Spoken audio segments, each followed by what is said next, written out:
What is wisdom? Wisdom is knowing how I'm supposed to live. How am I supposed to be happy? What's the goal or the purpose of my life? And how do I get there? That's what true wisdom is. We have a lot of scientific, technological knowledge, and that's good. It's helpful. I'm an engineer myself in my background. But it doesn't have all the answers that we really need deep down, does it? We want something that gives meaning to our life, a purpose. We want to know why we're here. And how can I be happy? How can I be fulfilled? You know, there's a saying, it's kind of a funny saying that I was doing some research, and apparently it came from the state of Maine, where sometimes you have these long routes to be able to get someplace. There's no easy way, there's no straight way to get there. And the saying is, you can't get there from here. You know, somebody asks what directions to someplace, you can't get there from here. And what they're really saying is, you know, that there's really no straight path there, because it's going to take you a long, circuitous route to be able to arrive there. You can't get there from here. But this is one of the things that St. Bonaventure teaches us. You know, he was sent as a young man before he had entered the Franciscan order. He was sent to the renowned place of study in Europe, the University of Paris. He was a student there, as well as St. Thomas Aquinas. And it was there that he encountered the Franciscans, and he entered the Franciscan order, drawn and attracted by their way of life. He eventually would write a biography of St. Francis of Assisi, his spiritual father, who had died in 1226 and was already very early on acclaimed as a saint. And in the beginning of his biography, he says that he felt obligated to do this, because if he didn't, it would be a sign of ingratitude. Because he says, as a young man, St. Francis saved me from the jaws of death. Apparently, as a young boy, he was very, very ill, deathly ill, but his family had asked St. Francis's intercession, and Bonaventure recovered. And so he eventually would complete his studies there at the University of Paris, and was expecting to be a professor when he was made the minister general, the head of the order of the Franciscans, at a time when they were thousands. They were international now. It's a big group. And there were a lot of tensions going on in the church and in the community. There were the Cathari, the Albigensians, and they held that all matter is evil. You've got the evil God, and anything of matter is evil, so it had nothing to do with matter. So that was one of the heresies that was going on at the time. But what does St. Francis, when he prayed,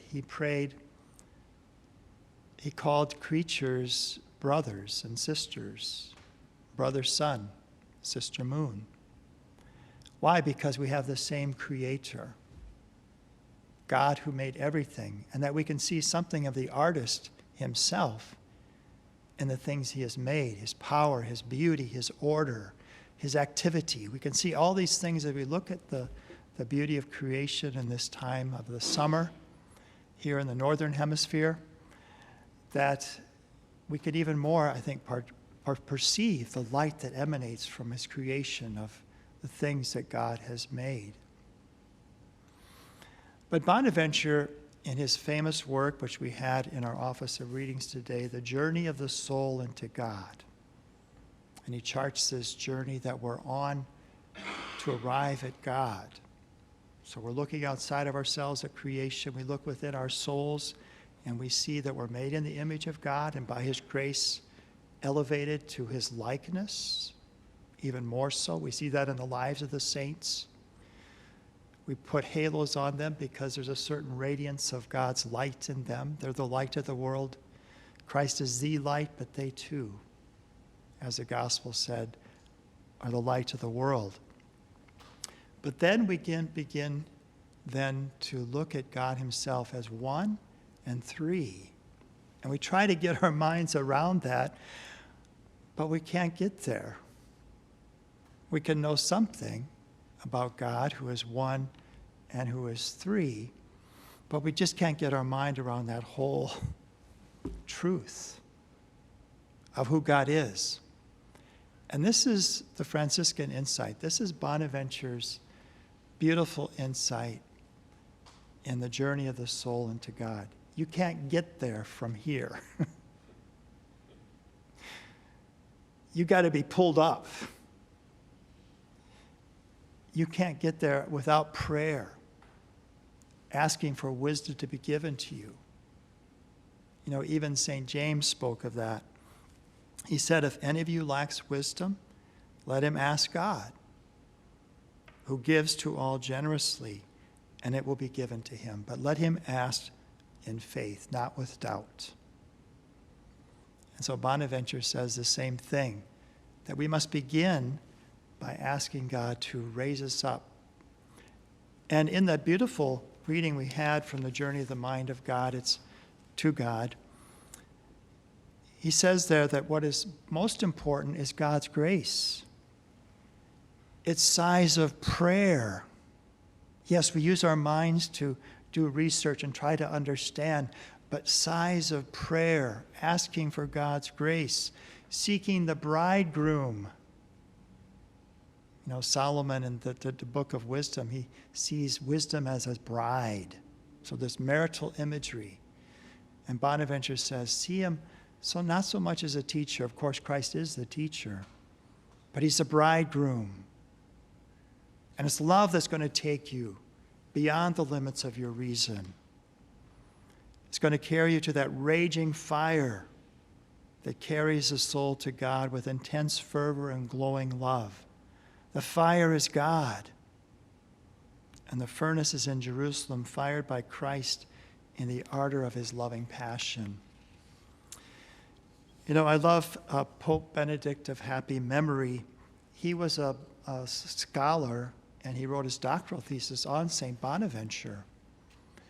And during one of his Wednesday catecheses in 2010, he talked about St. Bonaventure and St. Thomas Aquinas.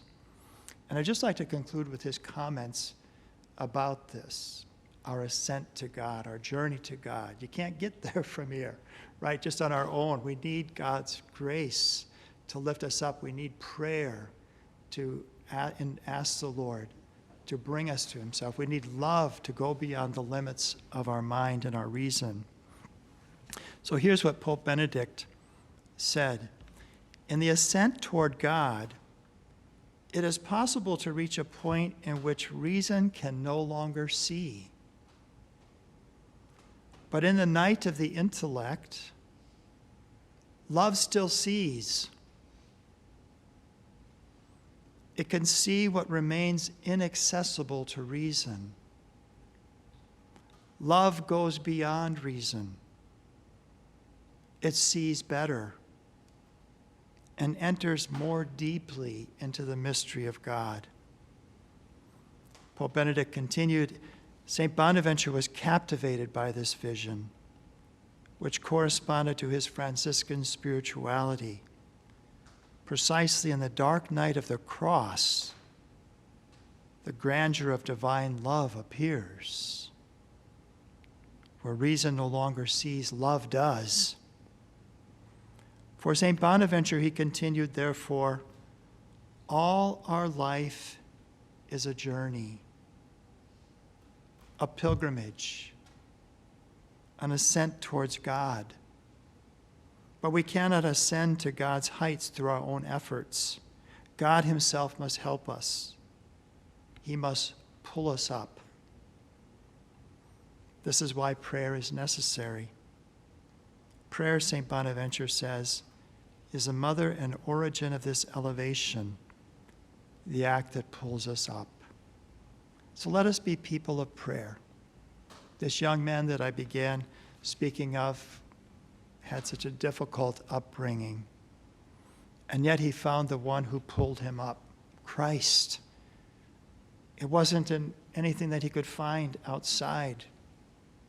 That was the answer. It was in looking up. It was in looking to Christ. It was in loving Christ that raised him up and raises us up.